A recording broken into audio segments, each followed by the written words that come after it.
जो भी other angle निकल के आएंगे हम उस पर अवश्य जांच करेंगे। तो इसी दौरान हम बताते हैं कि जब हम लास्ट वाले केस का इन्वेस्टिगेशन कर रहे थे तो उसमें जब उन्होंने खजेड़ी में रहे थे तो उन्होंने एक आईडी गलत दी थी, अपनी जो आइडेंटिटी कार्ड होता है किसी दूसरे बंदे का दिया था। तो जब तक हमारे पास फ़ोटो नहीं आई थी तब तक हमें लगता था वो बंदा होगा।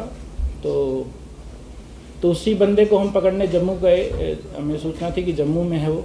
तो जैसे ही हम जम्मू उसको पहुँचे, उससे पूछताछ की तो बोला सर मैं नहीं हूँ, मैं तो यहीं पे हूँ। तो उसने बताया सर हो सकता है, क्योंकि 2 आईडी सही थी उसमें, सन्नी मेहरा और आर्यन शर्मा की। तो हमने पूछताछ की ये तीसरा बंदा कौन हो सकता है फिर। तो उन्होंने बोला कि सर ये 4-5 लोग थे जो यहाँ से निकले थे। तो उन्होंने एक एक नाम लिया, सर ये हो सकते हैं, ये हो सकते हैं।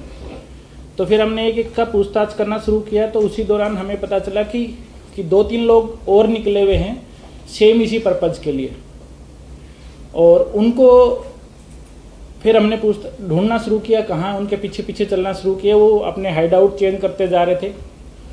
तो धीरे धीरे हमारे पास सूचना थी ये थोड़े चंडीगढ़ की तरफ बढ़ सकते हैं। तो हमारी टीम, ज्वाइंट टीम काम कर रही थी इस पर, और आज ही इसमें हमें कामयाबी हासिल हुई। और हमने जो 3 लड़कों को आज पकड़ा जो वो जम्मू से ही चल के आए थे, और काफ़ी उन्हीं के साथ के टाइम के निकले हुए थे, मगर वो पंजाब में काफ़ी जगह ठहर रहे थे। तो आज जैसे ही वो चंडीगढ़ की तरफ पहुंच रहे थे तो हमने उनको पकड़ लिया। उसमें 3 लड़के हैं जिनको हमने पकड़ा है। एक तो हैप्पी छिब है, ये भी सांबा डिस्ट्रिक्ट का रहने वाला है। इस पे करीबन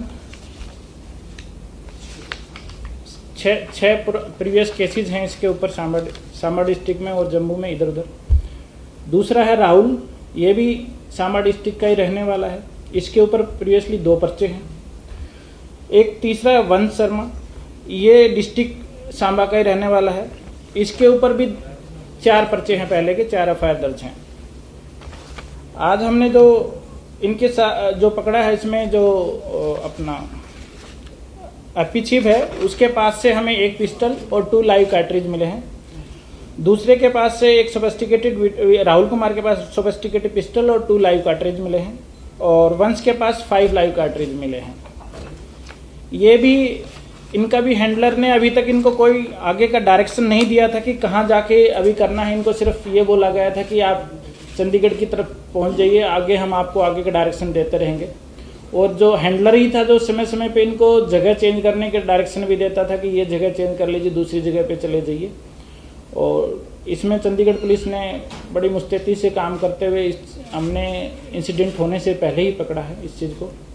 और इसके लिए मैं अपने जो साथी हैं डीएसपी विकास चौकन, नरेंद्र पटियाल, इंस्पेक्टर सतविंदर, बाकी जो हमारे टीम के मेंबर्स हैं उनको मैं धन्यवाद देना चाह रहा हूं, जो इतनी मुस्तैदी से काम करते हुए जो इस पूरे 2 मॉड्यूल को हमने कुछ ही दिनों के अंदर पकड़ के दिखाया है उसके लिए। और साथ के साथ हमारे आईजी साहब और डीजीपी साहब का दिन रात इसके प्रति डायरेक्शन रही हैं, सुपरविजन रहा है, जिसके निर्देश में आज हमें ये सफलता मिली।